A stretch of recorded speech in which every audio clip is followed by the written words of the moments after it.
नमस्कार, मैं हूं अशोक नायडू और आप देख रहे हैं एबीपी लाइव। एबीपी लाइव के खास कार्यक्रम चुनावी चौपाल में आज हमारी टीम पहुंची हुई है नारायणपुर विधानसभा के भानपुरी इलाके में। इस विधानसभा क्षेत्र में वर्तमान में चंदन कश्यप यहां पर कांग्रेस के प्रत्याशी है और एक बार फिर से भाजपा ने केदार कश्यप को टिकट दिया है। दोनों के बीच काफ़ी टक्कर बताया जा रहा है। इस वक्त हमारे साथ जो मेहमान आप देख रहे हैं ये कांग्रेस से आए हुए हैं और यहाँ बीजेपी से आए हुए हैं। इस चुनावी चौपाल में जानेंगे कि इन 5 साल में क्या कुछ विकास कार्य हुए हैं और भाजपा इन 5 सालों में क्या कुछ मुद्दे बनाए हैं जिसको लेकर लोगों के बीच जारी है। सबसे पहले सत्ता पक्ष से बात करेंगे क्योंकि 5 साल यहाँ कांग्रेस की सरकार रही। आपसे जानना चाहेंगे कि क्या क्या विकास कार्य हुए हैं इस 5 साल में। कांग्रेस यूं ही नहीं कहती भरोसे की सरकार। भरोसे की सरकार इसलिए है कि हमने इन 5 सालों में किसानों का कर्ज माफ़ किया। धान की रेट 2500 रुपये में धान लाया। 4000 किसानों को हमने पट्टा वापस किया। भरोसे की सरकार सिर्फ किसानों की नहीं है। हमने आंगनबाड़ी सहायिका का मानदेय बढ़ाया। स्व सहायता समूह का कर्ज माफ़ किया। हमने पंच, सरपंच, जिला पंचायत सारे सदस्यों, एमआईसी नगर निगम के सारे सदस्यों का हमने मानदेय बढ़ाया। भरोसे से सरकार सिर्फ इसलिए नहीं है, भरोसे की सरकार इसलिए है हमने पुलिस प्रशासन को भी एक दिन के का साप्ताहिक अवकाश दिया। बस्तर टाइगर में हमारे बस्तर के लोगों को हमने नौकरी दी। भरोसे की सरकार सिर्फ इसलिए नहीं है, भरोसा इसलिए है कांग्रेस पे क्योंकि कांग्रेस ने सारे वर्ग के लोगों का काम किया है। आप 25 लाख रुपए के हमने खूबचंद चिकित्सा योजना दी। 25 लाख रुपए की खूबचंद योजना के अलावा हमने 4000 रुपये तेंदू का पत्ता किया। तमाम विकास कार्यों को लेकर हम फिर से मुद्दे पे और माननीय भूपेश बघेल जी ने फिर से घोषणा कर दी, फिर से किसान का कर्जा माफ। हमारा उद्देश्य किसान को मजबूत करना है। ये जो योजनाएं बताए क्या धरातल में दिखते हैं सभी योजनाएं? हाँ, नहीं, जैसे कि किसानों का कर्जा माफ वाली बात है, जब घोषणा की है तो किसानों का कर्जा माफ, लेकिन उसमें क्राइटेरिया बांटा गया अंशकालीन और दीर्घकालीन का, ऐसा कोई बात नहीं था जिसमें किसानों को भ्रम में रखा गया। और उसमें किसान के बहुत सारे क्षेत्र हैं, जैसे मछली उद्योग है, चाहे ट्रैक्टर का हो, चाहे नलकूप का हो, बहुत सारा किसानों का कर्ज मतलब किसानों का कर्ज होता है। और जहाँ तक आंगनबाड़ी का जैसे होता है, महिला स्वयं सहायता समूह का कर्जा माफ, लेकिन उसमें रेडी टू ईट जो पोषण आहार जो बना रही थी महिलाएँ, उनका काम को भी बंद कर दिया। स्थानीय मुद्दे क्या दूर कर पाने में नाकाम हुई है कांग्रेस? क्या सफल हो पाई है स्थानीय मुद्दे दूर करने में? कांग्रेसी भाई थोड़ा शांत रहेंगे। कांग्रेस पार्टी पूरे 5 साल में स्थानीय मुद्दों से कोसों दूर है। कवासी लखमा और विधायक हमारे क्षेत्र के चंदन कश्यप जी कहते हैं भाजपा वाले को हेलीकॉप्टर में उड़ते हैं बोल के खुद हेलीकॉप्टर में उड़ रहे हैं। बोलेंगे तो मैं उनको बता दूंगा, ठीक है। एक कांग्रेसी को मैं बता दूंगा, अभी इतने यहाँ पर जितने भी कांग्रेसी हैं उनको बोलेंगे तो मैं उनको दिखा देना चाहता हूँ। गोठान का नाम दिए किसी के कांग्रेसी के में अगर दम है तो चलो मैं भानपुरी का गोठान दिखा देता हूँ। और पूरे कार्यक्रम में गोठान का मुद्दा गरमाया हुआ है। क्या लगता है गोठान से काम हुआ है? कांग्रेस सरकार क्या काम कर पाई है? गोठान से काम हुआ है और ये बीजेपी वाले झूठ बोलने का राजनीति करते हैं और हमेशा से झूठ बोलते आए हैं। क्या भानपुर में विकास इनको नजर नहीं आता है? इनको पूछो, नहीं समझ में आता, नहीं दिखाई देता तो चश्मा लगा के देखें। चश्मा लगा के देखें। सबसे बड़ा मुद्दा नारायणपुर में अभी धर्मांतरण का मुद्दा है। पिछले कुछ दिनों पहले यहाँ पर धर्मांतरण का मुद्दा काफी गरमाया हुआ था और यहाँ पर कई दंगे भी हुए थे। ये बताइए, धर्मांतरण का जो मुद्दा गरमाया था नारायणपुर इलाके में, क्या इसे रोक पाने में कांग्रेस सरकार सफल हो पाई है? मैं कहता हूं भैया 2018 के पहले के बाद अगर एक भी चर्च बना हो तो बता दें। हर चर्च में निर्माण का वर्ष लिखा है। 2003 से 2018 जब इनकी शासन थी तब चर्चों का निर्माण हुआ। हमने विश्व सनातन धर्म और हमारे हिंदू धर्म की रक्षा का काम हमने किया। हमने राम वन पथ गमन बनाया। हमने माता कौशल्या का मंदिर बनाया। हमने विश्व रामायण काव्य कराया। हमने हमारी आदिवासी संस्कृति को जिंदा रखने के लिए हर गांव में गुड़ के उत्थान के लिए 5-5 लाख रुपए आदरणीय भूपेश बघेल जी ने दिया। हमने धर्मांतरण का मुद्दा नहीं उठाया। धर्मांतरण के मुद्दे पर ये चुनाव लड़ रहे। इनके पास दूसरा कोई मुद्दा है तो बता के दे। चुनाव लड़ने के पास कोई इनका कहना है कि धर्मांतरण नहीं हुआ, लेकिन जिस तरह से हमने नारायणपुर में दंगे देखे, चर्च में तोड़फोड़, इसमें क्या लगता है कि धर्मांतरण हुआ नहीं हुआ है? देखिए, प्रदेश कांग्रेस कमेटी के अध्यक्ष दीपक बैद जी मंडवा में चर्च का उद्घाटन करने जाते हैं। उनके ग्रामीण जिला अध्यक्ष बलराम मौर्य जी लौंडीगुड़ा के विभिन्न गांवों में चर्च का उद्घाटन करते हैं। नारायणपुर में आदिवासी समाज के लोग जब धर्मांतरण का विरोध करते हैं तो एक कांग्रेसी भाई और एक कांग्रेसी विधायक क्या कहते हैं, अगर दम है उनके में अगर दम है उनके में तो सुन ले। वही स्थानीय विधायक चंदन कश्यप जी एक चर्च में जाके संबोधित करते हैं कि जाओ आदिवासियों का खुलेआम धर्मांतरण कराओ, मैं एसपी कलेक्टर और मैं मुख्यमंत्री से बात करना चाहता हूँ। और एक बात, अगर इस कांग्रेस में दम है, अगर इस कांग्रेस में दम है तो हमने आदिवासियों की रक्षा की है, हमने आदिवासियों को राष्ट्रपति बना। भारतीय जनता पार्टी ने हमारे देश के लिए एक आदिवासी महिलाओं को राष्ट्रपति बनाया। और दूसरी बात, हमने भारतीय जनता पार्टी ने ही भारतीय जनता पार्टी ने ही राम मंदिर का विषय बनाया और आज भगवान राम मंदिर का आज विश्व मंदिर बन। क्यों लगता है ऐसा? इन्हें दावा कर रहे हैं कि धर्मांतरण, क्या भाजपा के पास कोई मुद्दा नहीं है और सिर्फ आदिवासी आदिवासी करते रहे? अगर इतने आदिवासी अगर इतने से रहते, कांवड़ गांव में ऐसी घटना हुई थी पिछले दिनों में, बाथरूम करके अपना पेशाब किया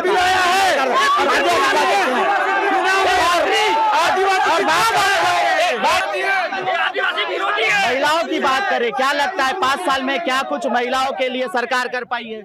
महिलाओं के लिए बहुत सारे मुद्दे आए हैं, जिसमें जैसे महिलाओं के ऊपर जो हिंसा हो रही थी 2018 से पहले और अपने जैसे कांग्रेस की सरकार आने के बाद जो हिंसा हुई है वो बंद हुई है। और अन्य राज्यों में जो हिंसा है, लेकिन छत्तीसगढ़ में अभी हिंसा नहीं हो रही है। उसके अलावा जो एसएचजी की महिलाएं हैं उनका भी जो कर्ज माफ़ हुआ है। और उसके बाद महिलाएं आज स्वतंत्र हैं और महिलाएं जो काम कर रही हैं एसएचजी के माध्यम से, उनका सी मार्ट के माध्यम से जितने भी प्रोडक्ट बन रहा है वहाँ पे उनका बिक्री हो रहा है और वो अच्छी स्थिति में पहुँच गई हैं आज। और घर से निकलकर वो इतने ही कम समय में, लेकिन 5 साल में इतनी सशक्त हो गई हैं महिलाएं कि वो अपना स्वयं का बिजनेस उद्यमी महिलाएं बन गई हैं, आत्मनिर्भर हो गई है महिला, ऐसा कहना है 5 सालों में। क्या भाजपा नहीं कर पाई, क्या कहना है? भैया कांग्रेसी से ये पूछिए, स्थानीय भर्ती का जो मुद्दा था इन्होंने क्यों उसको खत्म? नहीं, अभी महिलाओं के ऊपर बात हो रही है, ये बताइए कि क्या नहीं कर पाई ऐसा? महिलाओं का बात नहीं करें तो ज्यादा अच्छा है। रेडी टू ईट फूड का काम जो महिलाओं को दिया गया था इन्होंने बंद करवाया है, उनका काम छीना है, उनको जवाब देना चाहिए। आज गांव-गांव में जब विधायक जी आज जा रहे हैं ना, तो उनसे महिलाएं सवाल कर रहे हैं कैसे आप हम लोग का काम को बंद करवाए और कंपनी को ठेका दे दिए। आज महिलाओं के पास इनके पास कोई जवाब नहीं है देने के लिए। ये बताइए कि रोजगार मिल पाया कि नहीं 5 साल में? मिल पाया, बिल्कुल मिल पाया, बंद हुआ है। तो क्यों ये नौबत आया कि घेराव हुआ विधायक? इनके पास काम नहीं है इसलिए ये लोग घेराव किए। आज पलायन बंद हुआ, काम नहीं है आप लोग के पास इसलिए घेराव किए हैं। और भी बोलिए, बताइए। भैया एक कांग्रेसी भाई ये ना समझे हम 5 है तो कमजोर हैं, हम 5,000 के बराबर हैं। और दूसरी बात, ये आदिवासी हितैषी होने का बात ढोंग रहे हैं ना। अगर इतनी इनको आदिवासी होता है तो बस्तर में जो आदिवासियों को स्थानीय भर्ती और आरक्षण का लाभ मिल रहा था वो आरक्षण इन्होंने खत्म नहीं लगा करते और इन लोग रोक नहीं लगाते। दूसरी बात सुनिएगा भाई सुनिएगा, आएंगे आपके पास भी आएंगे। सुनो, इनके 5 साल में हमारे आदिवासी एसटी और एससी समाज के लोग अर्धनग्न होकर इस कांग्रेस सरकार में धरना प्रदर्शन करने को मजबूर हो गए हैं। और तो और हमारे स्थानीय विधायक चंदन कश्यप के निवास का धरना जो किए आदिवासी समाज अपने हक और अधिकार के लिए किया है, ना कि कांग्रेसियों के अधिकार। बोलिए, क्या बोल रहे, क्या बताइए? कौन बोल रहा था? मैं बोल रहा हूँ शिक्षा क्षेत्र में मंत्री जी खुद शिक्षा मंत्री थे, तो अपने साली को पेपर क्यों दिलवाए?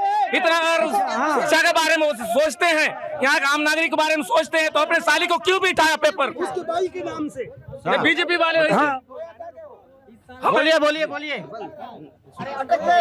कांग्रेस अटक गए भाई। और कोई बोलेगा? और कोई बता रहा था आदिवासी हित की बात को लेकर के बीजेपी के लोग कम से कम बोले तो ठीक रहेगा, क्योंकि आदिवासी हित की बात को लेकर के कांग्रेस के सरकार ने पिछले 5 साल के अंदर में मर्दापाल जैसे घनघोर आदिवासी और बिहार क्षेत्र में एक ITI, एक कॉलेज, एक हॉस्पिटल और आत्मानंद जैसे स्कूल को खोला है और 4 पुल जो है एक ही नदी पर बना हुआ है। ये आदिवासियों के हित के लिए बना है उस क्षेत्र में। ये बड़ी बात कही है उन्होंने, ये बड़ी बात कही है कि 4 पुल बना है। क्यों ऐसा क्यों नहीं हुआ सरकार में? ऐसा क्यों नहीं हुआ ऐसा सरकार में? ये जो 4 पुल की बात कर रहे हैं भाजपा शासन में, तो आपका कोंडा गांव से लेकर के पूरा अगर चोंडी घाट तक देखें तो कम से कम 1000 पुल बन चुका है। ये तो 4 पुल की बात कर रहे हैं। और सभी जगह प्रधानमंत्री आवास है, प्रधानमंत्री सड़क योजना के अंतर्गत तो पूरा सड़कों का जाल बिछा हुआ था। चलिए, सड़क का मुद्दा आपने निकाला है, हमें ये बताइए कि ओरछा का जो मार्ग है, ओरछा का मार्ग एबीपी लाइव ने खुद कवरेज किया है कि पूरी तरह से बर्बाद हो चुका है। ओरछा मार्ग क्यों बर्बाद हुआ है, आखिर क्यों नहीं बन रहा है, ये वहाँ की जनता पूछ रही है। ओरछा मार्ग ये था कि इनके कार्यकाल में बना था। मैं ये बहुत संस्था से स्वीकार कर रहा हूँ कि केदार कश्यप की कार्यकाल में ही ओरछा मार्ग का निर्माण हुआ था, लेकिन बहुत दमदारी से कहता हूं कि 2 महीने में इनकी रोडें उखड़ गई। भ्रष्टाचार की पहली निशानी। दूसरी चीज ओरछा मार्ग और दूसरा नारायणपुर से कोंडागांव मार्ग, यह एक मुद्दा जरूर है, लेकिन उस समय हमारे यहाँ माइनिंग का काम नारायणपुर क्षेत्र में नहीं हुआ था। अब माइनिंग का काम चालू हुआ, वहाँ डीएमएफटी का काम चालू हुआ, वहाँ पे लोगों को रोजगार मिला, ट्रकों के चलने लगी, इसलिए अब उस क्षमता से अनुकूल वो रोड उस क्षमता के अनुकूल नहीं है। और भूपेश बघेल की सरकार ने टेंडर पास कर दिया है, वो रोड का स्वीकृति हो चुकी, टेंडर पास हो चुका है, सिर्फ आचार संहिता के कारण काम रुका है। कांग्रेस की सरकार आया है, लेकिन ओरछा निर्माण तय है। सरकार जो सड़क है वो बदहाल हो गए, और लेकिन ये बीजेपी के ऊपर आरोप लगा रहे हैं कि जो सड़कें बनी थी वो भ्रष्टाचार की भेंट चढ़ गई। ठीक है, सड़क बना, ध्वस्त हो गया, ध्वस्त होना भी स्वाभाविक है। कोई भी बनेगा सड़क तो ध्वस्त होना स्वाभाविक है, उसका उपयोग होता है तो नश्वर है। नहीं, इतना जल्दी क्यों होता? लेकिन अगर इतना जल्दी हो भी गया तो 5 साल इनको अवसर मिला, रिपेयरिंग नहीं करवा सकते थे क्या? ये क्या भ्रष्टाचार करने में ही मगन थे क्या? ये भ्रष्टाचार के लिए सरकार में है क्या? ये सब पूरा घोटाले ही करते रहेंगे क्या? क्या कह रहे थे आप, क्या कह रहे थे? इनको कमीशन चाहिए, कांग्रेस पार्टी को कमीशन चाहिए। इन क्या है, वादा करके भूल जाते हैं। तो महिला लोगों का, समूह लोग का पहले भूपेश बघेल जी वो किए थे, क्या कर्जा माफ किए थे, लेकिन कर नहीं पाए। अभी मर के पटा रहे हैं महिला लोग। कमीशन का आरोप लग रहा है, कमीशन का आरोप लग रहा है। इनका कहना है कि जो विधायक है कमीशन लेते हैं। आदरणीय कमीशन की सरकार इनकी थी, इनका हर कार्यकर्ता ठेकेदार हो चुका था। केदार कश्यप का नाम केदार कश्यप में ठेकेदार कश्यप हो चुका था। ये क्या कमीशन की बात करेंगे? साइकिल वितरण कमीशन इन्होंने खाया, टिफिन वितरण कमीशन इन्होंने खाया, मोबाइल वितरण टिफिन कमीशन इन्होंने खाया, जूता चप्पल वितरण कमीशन इन्होंने खाया। हमारी सरकार सीधे खाते पे पैसा डालती है, लोगों के कमीशन का खेल नहीं है हमारे यहाँ। कमीशन की बात हो गई, अब बात करते हैं लगातार इस क्षेत्र में मानव तस्करी भी हो रहा है। पलायन की समस्या नारायणपुर में लंबे समय से बनी हुई है। पलायन रोक पाने में कोई बता पाएगा कितना कारगर साबित हुई है सरकार पलायन रोक पाने में? बताइए, कोई है? खेतों में काम कर रही है, बताइए। इनकी सरकार अच्छी थी, मैं मानता हूँ। 15 साल काम अच्छी थी, मानते हैं आप? अच्छी थी, मानता हूँ मैं, अच्छी थी और सत्ता में थी। तो 15 साल के बाद में जनता की उनकी सरकार को बेदखल की और इनके शासनकाल को ना सुपड़ा साफ कर दी। जनता को अगर विश्वास होता, जनता को इन लोगों ने धोखा दिया, किसान को धोखा दिया, मजदूर को धोखा दिया, गरीब को धोखा दिया, वो है। उसके बाद में किसान कर्मचारियों को धोखा।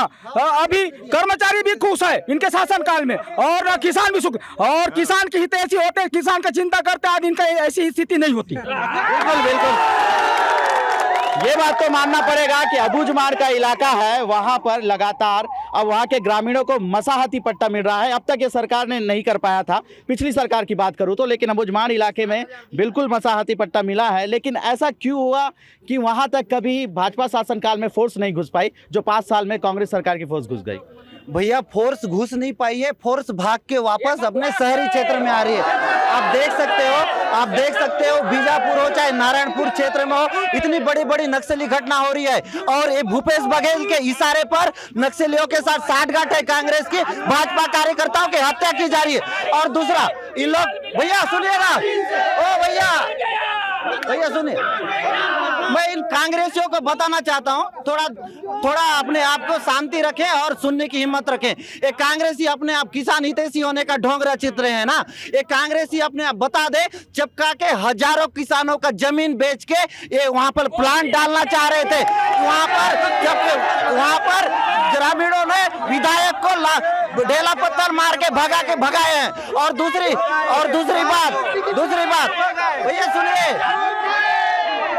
और दूसरी बात ये पलायन की बात कर रहे थे भैया, सुनिए, ये पलायन की बात कर रहे थे। अभी हाल ही में हमारे बाकेल की बेटी का पलायन हुआ और बेंगलोर या हैदराबाद में उसकी हत्या कर घर के सामने फेंक दिया गया। ये कांग्रेसी कहाँ गए थे? ये कांग्रेसी उसका जवाब दे। ये गंभीर मुद्दा है भाई। अभी जो बाकेल में घटना हुई, ऐसा क्यों हो रहा है? तस्करी हो रहा है यहाँ पे कांग्रेस सरकार में, ऐसा क्यों हो रहा है? ये सरासर झूठ है सर। इन लोग जो बोलते हैं ना, ये सरासर झूठ है।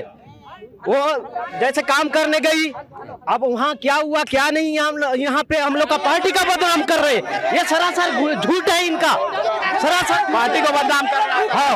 हाँ, सरासर झूठ है सर। ये बताइए क्यों ऐसा हुआ? चपका में हमने भी देखा कि विधायक ऊपर पथराव हुआ। क्या ये राजनीतिक षड्यंत्र था?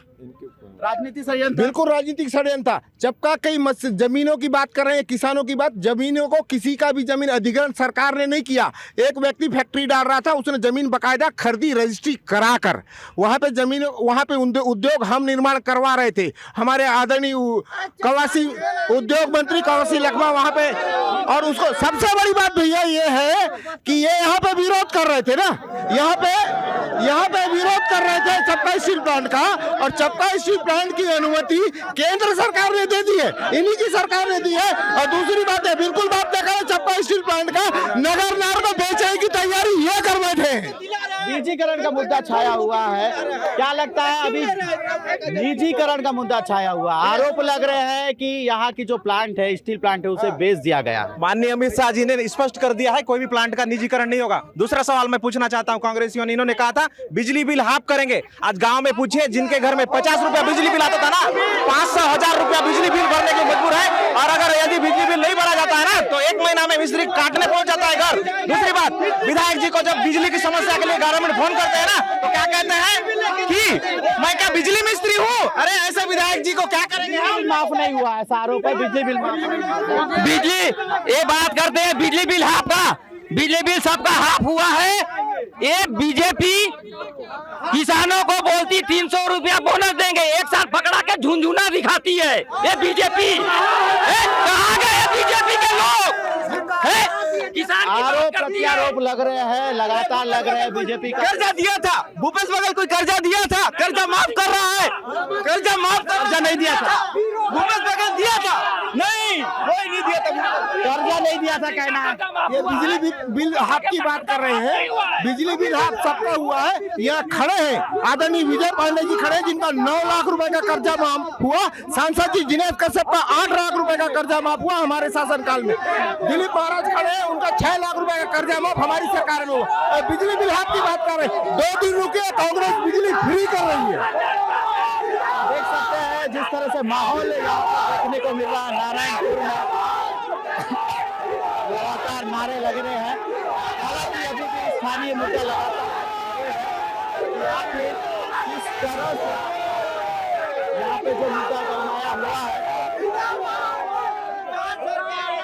नारायणपुर विधानसभा में तमाम मुद्दे हैं। लगातार दोनों पार्टी के नेता अपने जीत का दावा कर रहे हैं। हालांकि 7 नवंबर को मतदान होना है और 3 दिसंबर को इस सीट में क्लियर हो पाएगा कि आखिर नारायणपुर विधानसभा में अगला विधायक कौन है। अशोक नायडू, एबीपी लाइव, भानपुरी, नारायणपुर विधानसभा।